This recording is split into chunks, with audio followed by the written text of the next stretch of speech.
What's going on, guys? It's Pharaoh back again for another video here on the channel, and this is my Pokemon Black 2 Randomized Nuzlocke. I'm going to go through these pretty quickly, but these are the general rules that you need to know that I'll be following in this Nuzlocke. Number 1. If a Pokemon faints, it is considered dead, and it cannot be used further in the playthrough. 2. You can only catch the first Pokemon you encounter per route. Obviously there are plenty of routes in the game, so you should have enough to fill a party. If you do kill that Pokemon, it's gone. And rule number 3, every Pokemon that you do indeed catch must be nicknamed. This is to build bonds with the Pokemon that you end up using throughout your run. See? Nice and simple. Very easy to understand. I'm sure you're all fine. But now that you know the basics, let's do this. It was time to start the game. The only way possible, by talking to Bianca and selecting our starter. I'm not gonna lie to you. Given that this is a randomized game with 100 different options that we could have had as our starter, the choices were a little underwhelming. The 3 that we had were Buizel, Bione, and Slugma. I ended up deciding on Buizel, and as I mentioned previously, all Pokemon caught in a Nuzlocke must be nicknamed. I decided to call my Buizel Summer, as a reference to a character in the Baywatch film with Dwayne Johnson. Any particular reason why? Not that I can think of. After naming Summer, we took on our rival who is currently named Reese, after one of my friends who also plays Pokemon. However, that will change in later attempts. And of course, Summer knows Sonic Boom, which is a 20 guaranteed damage move, so we take out Reese pretty quickly. After destroying Reese, we learned how to catch Pokemon for Bianca, and my first encounter was At this moment, I wasn't sure if the game had randomized properly and if dealing was a static encounter, but I wasn't thinking either way. Click Sonic Boom and the dealing was no more. I then wanted to test if the game actually had randomized properly like intended. And then I ran into this guy, followed by speaking to Alder for a bit, killed this trainer Spinarak, and then I ran into this witch, who had a Drifloon. For those who might not know Pokemon that much, Drifloon is a ghost type. Ghost types are immune to normal type moves, but that's alright, because I have Summer who is a water type who definitely has water type. Nope, she only has normal moves. This means I cannot attack the Drifloon before using all my PP on my moves which do no effect, and hope I kill it with struggle. The problem is, it can still do damage to me, I'm out of potions, and we're dead. So, not the best start. And to cut straight to the chase, there were 5 attempts of this Nuzlocke. I'm not going to go over each attempt in detail, so here is our starter and how we died for the next 4 attempts. On run 2, our starter was a Lapras I named Brody, and on run 2 we also died to a Lapras, not named Brody. Attempt number 3 had us start out with a Loudred that I named Atmos. However, we met our demise to a Matang. Run number 4, we started with a Weavile. I noticed one of my favourite Twitch streamers, Astral Spiff, was streaming at the time, so I decided to ask him to nickname our Weavile. Spiff, this is very important. I need you to Google Weavile and give me a nickname for it. I spelled it wrong. Midna. So, just like that, Minna was born. Funny enough, Minna died straight away to our rival Machop, who was another starter choice. But it was fine because the Nuzlocke doesn't actually start until you have Pokeballs. To end this attempt, we actually didn't die. It was a decision I made after Minna killed all my encounters and I was not going into the first gym with only 1 Pokemon. So here we are, attempt number 5. It couldn't have started better, to be honest, because remember that Twitch streamer I mentioned just a second ago, Astral Spiff? Well, he did this. Hey everybody! Oh, why? Bro, it's like 1:15 in the morning for me. Leave me alone. Oh, this is mental. Good luck on Pokemon. Thank you, Smith. I was not ready for this. It's 1:15 in the AM here in the UK. It's not good. It's not good. This was a huge shock. Something I was very grateful for. His community coming over not only meant I didn't have to talk to myself for hours, it managed to trigger me finally getting the last objective to be able to hit affiliate on Twitch, which I was trying to do for quite a while. That being said, if you have a Twitch Prime, you know where to use it from now on. Okay, now that my fanboy section is over, let's get you up to speed on this 5th attempt. Our starter is a Trico, which is pretty good. That chap named Monty Jr. after this guy. You might know him.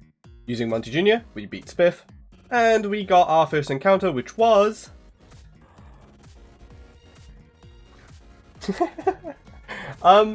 I Swampert. Right, fuck it. If he dies, he dies. He lived! Yes! It's a W! That's mad. Oh my god, Swampert's such a good catch. I did say I'd call it... Alright, I'll call this one Barry, because I did say... Next Pokemon, I will name Steven. What an encounter. The absolute unit that is a Swampert. Swampert is literally such a good Pokemon, and it's one of my personal favourite starters. It's so good that I can't even see it dying. It died. He's dead. Fuck, he's dead. You saw correctly. Mere minutes after catching Barry, going through the jubilation, he was gone. For rollouting Dunsparce of all things. It was such a devastating loss already. Chat was beside themselves. Nevertheless, we had to continue. Maybe our next encounter would lift our spirits once again.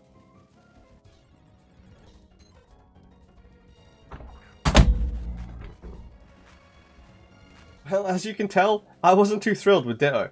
But chat loved the pink little guy, so we caught it.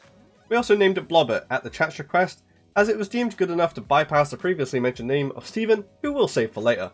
Blobbert also became my first piece of fan art that I had received from a viewer called Spring on a Storm, so thank you very much, Spring. Okay, if I keep at this pace, the video will take it like 3 years, so let's fast forward a bit. We run up to the ranch where we encountered this patch of grass. Is this grass patch a penis? Or am I out of pocket? Am I wrong? W. If I could catch it, this is a W. Penis grass aside, we encountered an Excadrill which we caught and named Stephanie, as it was female, so we didn't really feel that Steven worked. We helped Spig find this lily pup at the back of the forest, gave it back to its owners, and now it was showtime. The first gym was upon us. I breezed through the first 2 gym trainers, and Charon was next. Oh, wish me luck. Wish me luck. Okay. Not bad. Could be worse. Can't you... does it have an ice type move? I don't think it has an ice type move. It does not, or at least it shouldn't. It shouldn't have Icy Wind until level 14. Just so I know, like, I'm not planning to go into... Bro, why is it with everybody lowering my fucking accuracy? Lowered my defense. I don't like it. Okay! Chill! Bro, why did Fate attack do so much damage? I know it's stab, but... Alright, Sneasel, get out. Get the fuck out. Another ice type. Another ice type. It is a snow run. It shouldn't have too much. It does have Icy Wind, but we are steel type. We are part steel. Ah! Oh, Fury swipes.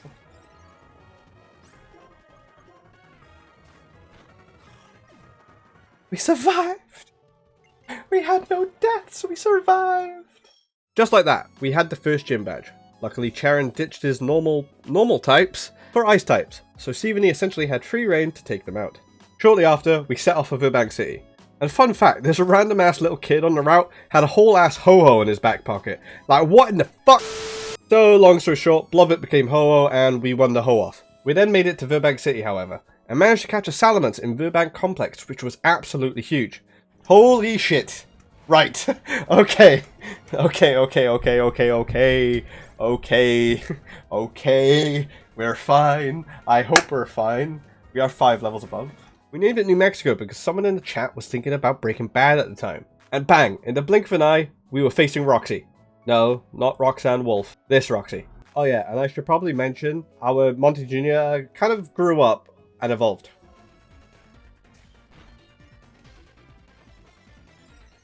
What was that raise? Attack, okay. Got 1 attack boost. Fusion, and then he goes for a special attack. Okay, so Metacham, you are done. And then he uses Detect. Wasting my time! It's 3 o'clock in the morning and you're wasting my time with Detect. Jirachi! We do have Mud Slap. So, please. I clicked the wrong button. Critical hit, nice. Please don't hurt Stephanie. Of course you get confused. Oh, Stephanie, come on, man. I need you to do better than that. Don't hit yourself. Of course you hit yourself. Alright, Stephanie, you're playing with fire. You're playing with fire right now. I don't appreciate it. It's going well. Even the Jirachi isn't phasing us currently. But if it wasn't going to threaten us with attacks, it could find other ways to be annoying. like spamming wish. He healed! I'm trying to play a whole... Are you fucking... Oh, brother, this guy stinks! He's fucking dead! He's fucking dead! He's dead! Oh my god. Oh my god, that was painful. That was so painful. Imagine I had stuck with doing it with Stephanie. Jesus Christ. And with that bloody Jirachi dead, Roxy was smacked harder than the cart hits Roxanne Wolf in Security Breach. Okay, now we get the worst part of the game, PokéStar Studios. Don't worry, I'm not going to make you sit through PokéStar Studios, so you can thank me later. We helped Mr. Spig take down some Plasma Grunts, twice, and then we set off for Castelia City. However, it turns out Berg isn't in the gym though, so as a result we need to dive down into the sewers and track him down. In the sewers, you are stuck with your rival as a partner. So I posed a question to chat, and we decided to get our encounter in the sewers once we were alone. However, the funny thing about life though, is that you never know when a giant iron dinosaur thing is going to kill your little purple boy.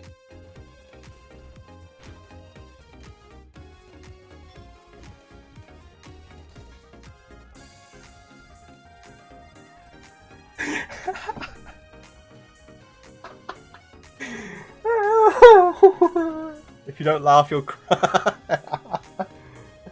Bobbit. Oh no. Oh no, oh no, no, no. Look, I couldn't do anything. I tried to click run, it didn't let me run, and he got a crit. And he got a crit. I tried my best. He was so young. This one murder began an anti-Aggron campaign for the rest of the Nuzlocke. In a fit of rage, we quickly demolished Plasma again, met up with Berg just in time for him to finally go back to his gym so we could claim our third gym badge. However, not before being interrupted by this weird blonde techie guy, almost a perfect description of myself, and finally getting a new encounter in Sparkette the Manetric. After that, just like a moth to a flame, I was drawn to Berg's gym, which if you couldn't tell, is a bug gym. We are a bit underleveled. Could be a regrettable choice.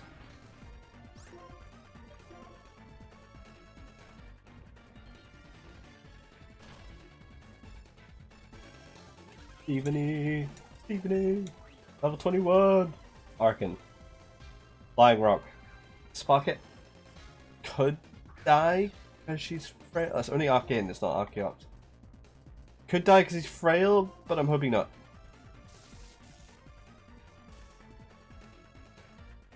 Okay, face. Nice. New Mex. Why can't we have a fucking electric type move? If it has a rock type move, New Mexico's in risk. So Stephanie, as much as it might take a while to kill it, Stephanie is the best bet. Oh, we have Metal Claw. Why was I worried? Why was I worried? Stephanie got this. Oh wait, hold on. It's a gym battle. That's gonna go backwards. Oh, we get an electric type move now. Oh my god. Yanchao. Fighting. Strong fighting. I don't want to paralyze it again. Level 25! Don't kill me. That's scary. That's very scary. Intimidate's good. I forgot about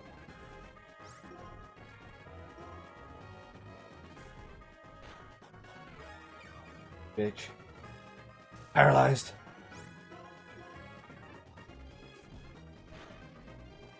Paralyzed again!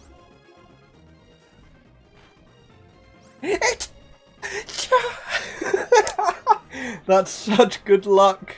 That's such good luck. It got flinched, paralyzed, paralyzed, flinched. I think. Or did it get paralyzed 3 times? I think it got flinched twice. I spoke too soon. Critical hit! Oh my god!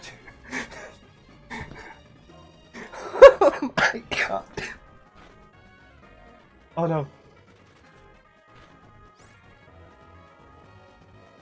We should outspeed, but I want to heal.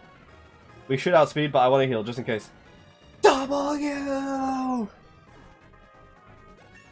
W! Third gym badge. Done. See guys, I don't think it's any coincidence, right?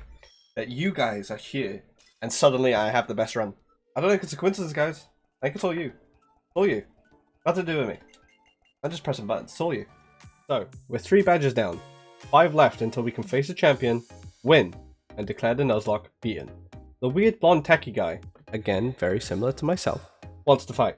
However, as we learned by Berg's level 25 ace Pokemon, we're a bit underleveled. Whilst grinding, we met Guacamole. Nice. I mean, we have Salamence, but as a replacement if Salamence dies, Dragonite's pretty damn good. The weird guy makes the Crustle blocking the path move, and then it's throwdown time. And we win. Simple as that. I knew that Relic Castle would have an encounter for me, so that was our next destination. I trudged through the sand and Gulf lands and made it into the castle. This is where we caught Agatha the Haunter, and the rest is history. Absolutely nothing else happened inside Relic Castle. Nothing at all.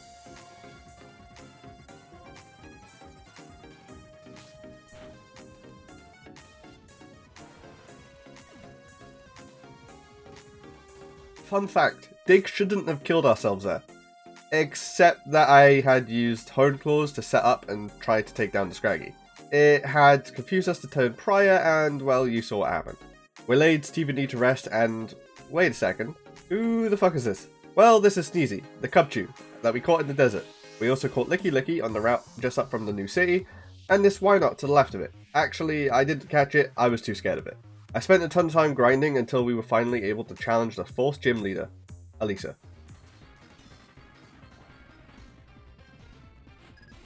I'm glad you're here, Spring. Glad you're here. Urino, it's not bad. Could be worse. Level 29. We could just set up Sweep on Sparket, increase its special attack, or if it increases attack by 6. That's 3, this is 4. We're now max attack.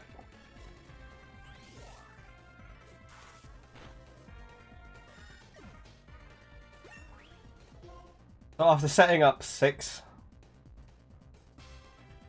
can't even paralyze it. I'm setting 6 attack boosts. Can't even. We could have used Sneezy, but I feel like he'd get rocked. Icy Wind would be 4 times, but.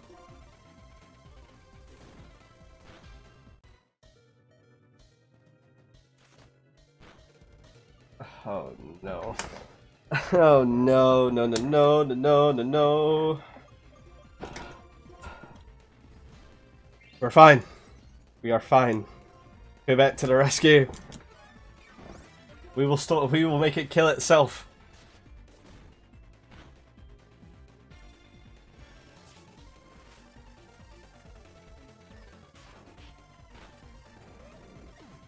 It's fine. Quebec did a job.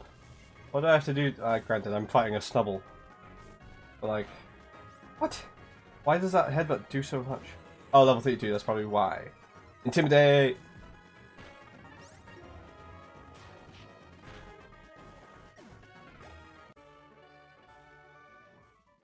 That was rough. Volt Switch is nice for Sparket. Volt Switch is nice for Sparket.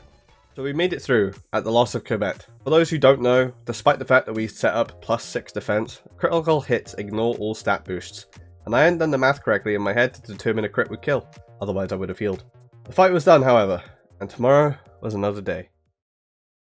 Next up on the team is the Excavalier, the new Pokemon from the team, the Pokemon that I caught on the route that I will go show you in momentarily. He's Adamant Nature, which is awesome. Which raises his attack. He's level 30, he's up there with the team. He's got Quick Powder to increase his speed. I call him Pinpoint too. He's got Twin Needle, Headbutt, Poison Jab, which we taught him from TM, and Quick Guard. Again, just not something I really care about, but you know, look at that attack stat. 101. So yeah, off camera, I did some grinding and found an extra encounter from the route that's on screen now. Pinpoint is a great addition. We then crossed the bridge, dealt with both sides of Team Plasma in some she said, he said BS, listened to the leader of the good side, and battled him. He had a Zapdos, by the way. I mean, it's bug type, but we are also steel type. And then we were given a free Zoroark. Now, Zoroark was supposed to be randomized, but it wasn't. So this allows us to use the Zoroark as a token and get an extra encounter wherever we liked, which we save for later. With the Team Plasma drama dealt with for now, the 5th gym and its leader Clay were upon us. Now, as you can see, the game glitched a bit here. So this black screen is actually supposed to be lit up. So let me just fix that for you. I did the same thing on stream, and after making our way through the darkness, it was go time. Clay led with a Manaphy, which of course is a good matchup for Sparkette. We got a Thunder Wave off, but it hit back with a Bubble Beam and it did a lot more damage than expected. Explain to me why that hurt so much.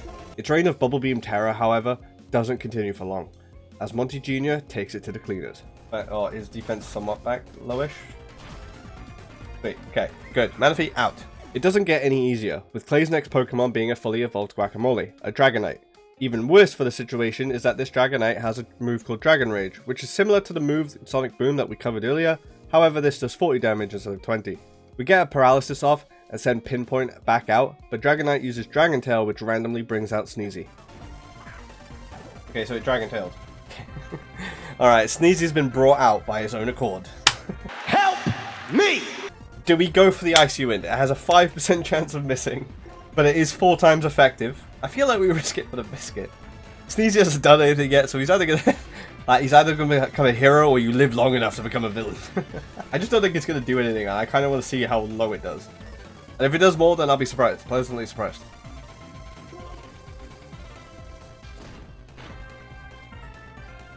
You did this to me!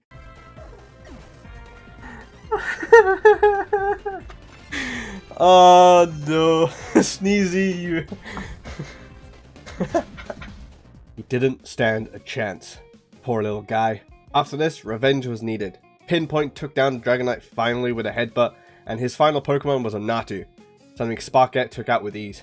And with that, we had secured our 5th gym badge. Whilst in the gym, it clicked in my head what Pokemon I wanted to catch using the Zorua token.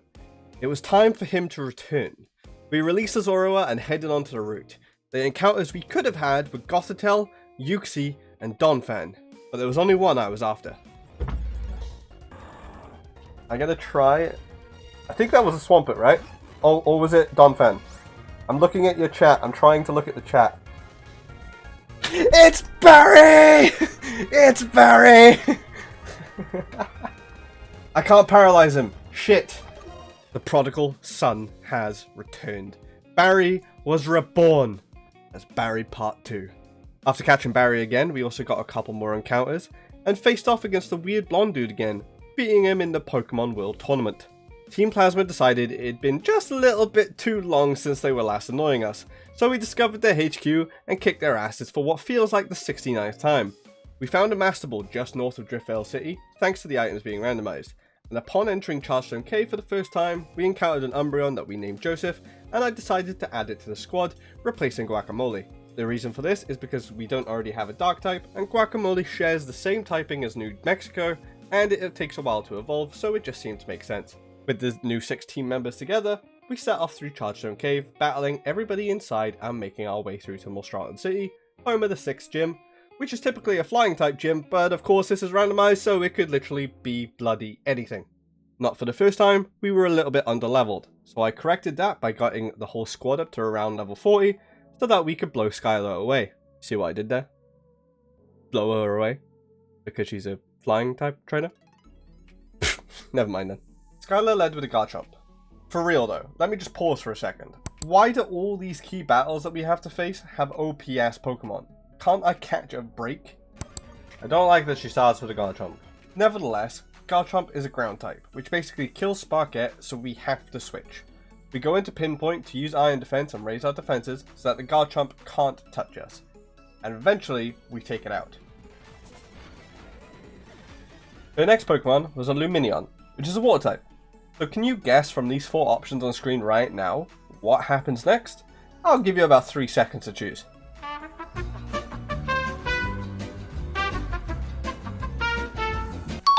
Well done! The obvious answer is always the answer that is not shown. We obliterated it with Monty Jr. Slash or something, or Wing Attack maybe, possibly, but Monty Jr. doesn't actually see that much action, so... And just like that, he was able to take the Luminion out anyway. The third and final Pokemon was a Lucario, and with it being part Steel type, there was only one party member for the job, and with one fell Bulldoze, the Lucario was no more, but we had one more gym badge to our collection.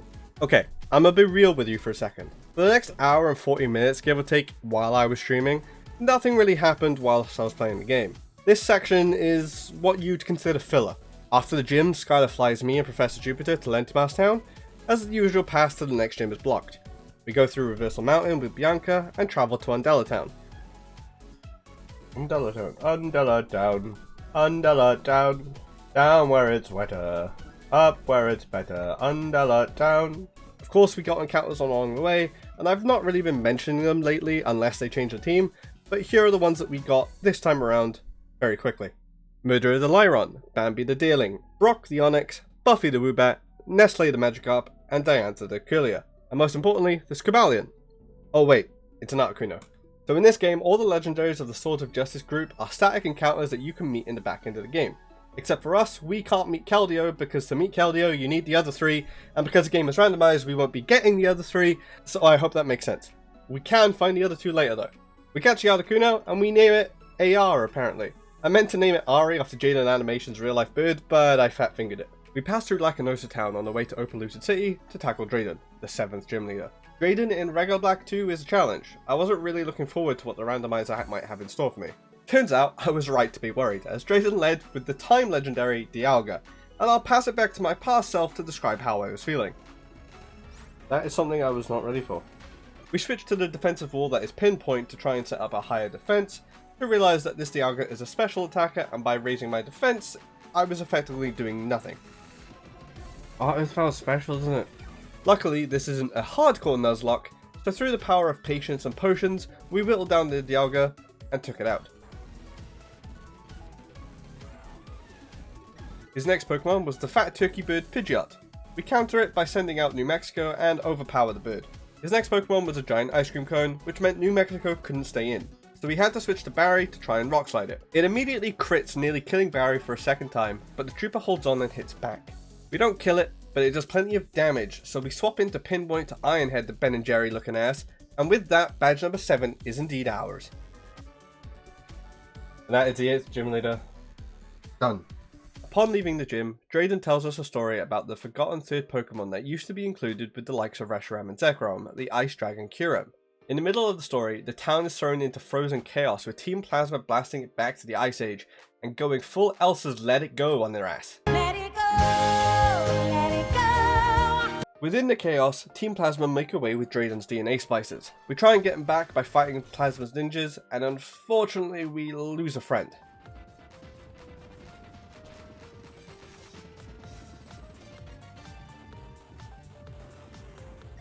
We lose New Mexico to a critical hit rock slide. Our Salamence is no more. However, this is no time to mourn. We take out the ninja and chase Plasma all the way to Humalao City, home of the 8th gym badge. In our travels, we reluctantly put New Mexico away and recalled Guacamole to the side, trained the squad up to around level 50, and before we could go find the Team Plasma HQ again, we had to beat the 8th gym leader. Gym 8. Going down. Right now. That's right past me. It's going down right now. And continuing the trend of these trainers that we fight having great opener Pokemon, Marlon leads with a Celebi. And he leads with a Celebi. Okay, I'm pretty sure like all of these gym leaders have led off with something good. Like, what the fuck? We led with Joseph to try and confuse anything that came out in front of us. But luckily, being a Dark type against Celebi's Psychic type worked wonders as Joseph took it out with a Faint Attack and a Shadow Ball. The next opponent is Atmos, from my earlier attempt reincarnated and evolved Exploud. However, just like my earlier attempt, with a combination of Monty Jr. and Pinpoint, this Atmos dies nearly as quickly as Speed took out KSI in the recent charity match.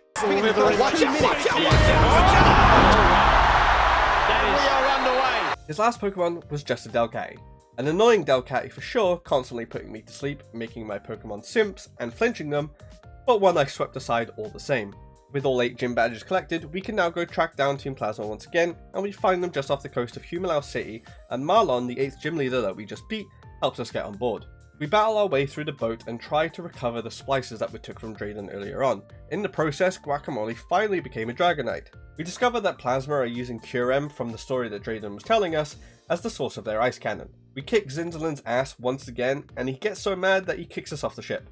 We won't be deterred though, and our determination will kick in. We follow the ship through Giant Chasm, where Team Plasma of Good and Team Plasma of Bad are arguing, and we walk up just kind of being like, can you point us in the direction of Kyurem please, we kind of want to help.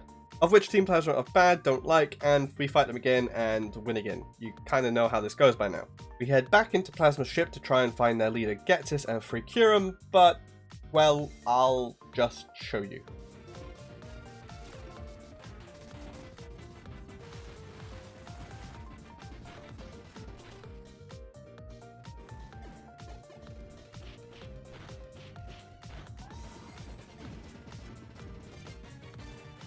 Sparkette is gone through my own stupidity. As much as I play Pokemon, I don't know everything. I used an electric move on Thanos' testicles over there, not realizing that the goth child with a skull on its head's ability, Lightning Rod, an ability that basically absorbs all electric type moves, could absorb a move that wasn't targeted for that specific Pokemon. I clicked Surf with Barry because it hits everybody on the field, including our own Pokemon. However, I had assumed Sparkette wasn't going to be on the field because the electric type move that got absorbed was Volt Switch, and obviously again I didn't account for it being absorbed. The damage done to Sparkette was enough for that Thanos' ballsack could hit back and kill Sparkette. We live and learn, I guess. We come out of the battle, lay Sparkette to rest, and we pick up the answer to replace her. We return to the scene of the crime and head to a nearby cave where Team Plasma's leader Getsis is hiding out with Kyurem. As he's basically about to kill us, this little kid who's been giving him issues, the leader of the good side of Team Plasma N, shows up and saves us. Getsis, being the brainiac he is, anticipates N's arrival, turns Zekrom back into his ball form, and uses the DNA splices that he got earlier to combine Zekrom with Kyurem to form Kyurem Black. Never mind it's a Meloetta, because it's randomized. Meloetta is still a legendary, but far, far less threatening than Kyurem Black. We take down the Meloetta with ease, and Getsis, angry, throws his toys out of the pram and fights us, of which we beat as well. I know it probably seems like I'm skipping through a lot, but do you really want to be here for an hour? Heck, most of you have already probably kicked off, and if you haven't, I'm just trying to do this as a favour for you. This is a Nuzlocke, not a first playthrough. You can watch that elsewhere. With all that said and done, the story of this game is done. Finito. The only challenge that remains is the Elite Four and the Champion. To get to the Elite Four, we first had to traverse through Victory Road. And let me tell you, where the rest of the run I'd consider to have gone quite in my favour, that is all about to change. First off, while battling a double battle against two veteran trainers, one of which had a Dialga, we unfortunately lost Barry for a second time. This Dialga was intent on using its signature move, Roar of Time, which Barry was able to live. However, these trainers actually seemed to work as a team, and the Electrode first hitting Barry with Swift followed by a Roar of Time was enough to seal his fate. No crit, just unbelievably powerful. Pinpoint finished the Dialga off the same turn, and the rest of the battle was a formality. Next up on our Victory Road catastrophe, death came from a painful place. Gengar is fast as fuck, and at the same time Pinpoint is slow as fuck, though it was all written in the stars when Gengar clicked Destiny Bond. I'll put it on screen now, but essentially Destiny Bond is one of the biggest fuck yous in a Pokemon Nuzlocke. A user uses Destiny Bond, and if the user faints in the same turn, the attacker also gets killed with it. And of course, Pinpoint's attack is sky fucking high, so you can guess what happened next. Okay, Pinpoint, I know your attack is sky high, and I know Gengar is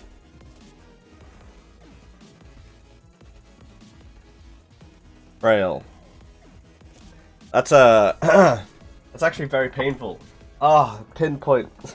So Pinpoint has been so good. I was annoyed, rightfully so. Pinpoint came from being this random counter random Pokemon that I'd never used before to being so clutch on the team with its high attack and higher defense, along with its wonderful ability of not being able to be crit. But before I could even be sad for a moment, the next trouble of terror arrived on the field. Now, you may be thinking, Connor, that's just a Chinchino. But oh dear viewer, I implore you to watch what happens next. I think... Monty Jr. is a starter! Oh my god. Yep, that just happened. So to explain in full, Chinchino has this ability called Technician. And what Technician does is boosts a move's power by 50% if the base power of the move is originally below 60. The move it used was Tail Slap, which can hit 2 to 5 times. Tail Slap's base power is 25, so with the Technician boost, each double slap is 37.5 power. And on top of this, another feature of Pokemon games is called Stab, or Same Type Attack Bonus. What Stab does is increases a move's power by 50% if the move typing is the same type as the Pokemon user. Chinchino is a normal type, as is Tail Slap. There's 37.5 plus another 50% is 56.25, and it hit all 5 times. So overall, in one fell swoop, Chinchino did 281.25 worth of power damage to Monty Jr. and killed our starter. Sorry for the long explanation, I'm sorry if I put any of you to sleep, but you just had to know the full context of how fucked we just got. Also, can you tell by my increased swearing in this section of my script of how angry I am? And this is just me reminiscing about it, this isn't me in the time. The Chinchino didn't end its terror there either, by continuously putting my Pokemon to sleep, but eventually Joseph, being the tank it is, took it out. So half of our team was gone, Monty Jr., Barry, and Pinpoint all dead. We had to rebuild. Incoming replacements were Charles the Empoleon, Mrs. Brown the Hippopotas, and Usyk the Breloom. We had grinding to do, and in the process, Charles ironically died. That was quick. We then replaced him with Nestle the Gyarados. A couple hours later, we were ready to take on the last set of challengers. So, here we are. The Elite Four. No beating around the bush. Welcome to the Elite Four Speedrun Edition. First was Shantae. She led with a Vespiquen, I with Mrs. Brown. I used Rockslide, Vespiquen down. Next up was Beartick. We go to Joseph, and in a slogfest, we take it out. Next up is Boo Barrel vs Usyk, and just like with Anthony Joshua, Usyk won again. Final matchup was Dugong vs Diantha. It was doing a little too much damage with Dive, but after one Calm Mind raising her special attack, Diantha persevered through with Thunderbolt. One of the 4 down. Second was Grimsley, Maractus vs Guacamole. Guacamole wins via Flamethrower. Mrs. Brown takes on his Skuntank and kills it with a mixture of Earthquake and Skuntank clicking what is essentially Alt F4 by using the move Memento. Memento sacrifices the Pokemon itself in return of lowering the opposing Pokemon's stats. But we just switched out Mrs. Brown afterwards, which made that play useless, and next up was Guacamole vs Wormadam. Wormadam is Bug and Grass type, and being 4 times weak to fire, you know how this plays out. Last up is Pharaoh, and Diantha takes it out with a quick Thunderbolt. 2 of 4 done. The penultimate member of the Elite Four was Caitlyn. Her lead is a Glaceon. We switched to Nestle. Dragon Dance, once raising our attack, hit it with a Waterfall, not doing enough to kill, and it hits back with a Blizzard, which does so much fucking damage. We switch to Glaceon's distant cousin Joseph, and take it out. Evolution against Evolution. Pinto vs Dragonite next, with Guacamole one-shotting it with Fly. She replies by sending out a Guacamole of her own, so we go out to Mrs. Brown and Ice Fang it. But it Dragon Dances, and as I mentioned earlier, Dragon Dance raises the user's attack. And on top of that, we missed our Ice Fang. He follows up with a Dragon Rush, critical hit, and it's Night Night for Mrs. Brown.